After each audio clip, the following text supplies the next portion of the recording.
এই গাইস, আসসালামু আলাইকুম। আশা করি সবাই ভালো আছেন। আমিও আপনাদের সবাই ভালো আছি। তো আজকে কী রান্না করেছিল আপনাদের শেয়ার করবো। আজকে রান্না করবো আপনার ভেন্ডি দিয়ে একটু চিংড়ি মাছ, মানে একটুখানি চিংড়ি মাছ ছিল দিলে আমি আবার একটু রুই মাছের মাথা দিয়ে একটু ভেন্ডি দিয়ে রান্না করবো। আর আমি ভেন্ডিতে রান্না করি একটু ঝোল ঝোল করে।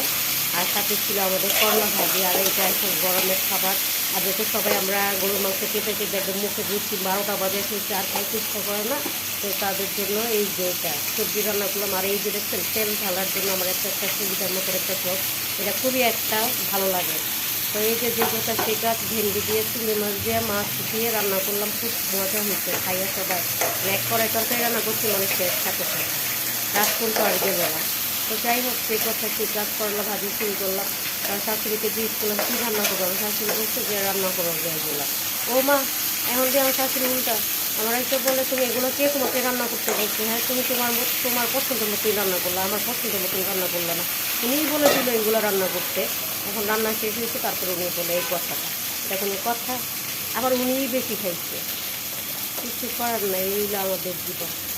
মানুষের মন রক্ষা করতে করতে নিজের আর মন বলে কিছু আছে কিনা আমি জানি না। তো যাই হোক, আজকের রান্নাটা খুবই মজা হয়েছে।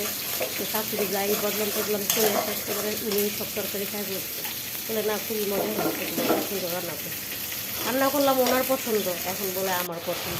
যাই হোক, খুব সুন্দর হয়েছে রান্নাটা, আর খুবই মজা হয়েছে। আর করলা ভাজিতে বেস্ট।